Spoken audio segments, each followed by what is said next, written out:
Okay, today I'm going to show you how I know that 1/3 is equal to 2/6. I'm going to use my 4x6 rectangle here to help me prove this. Okay, first, I know that there are row of 6 here, okay, and I'm going to divide my rectangle into thirds, okay, right here. Thirds. This is 1/3 of my 4x6 rectangle. All of these right here. Okay.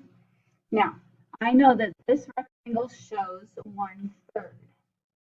I know that 1/3 is equal to 2/6 because if I'm looking at my rectangle, here is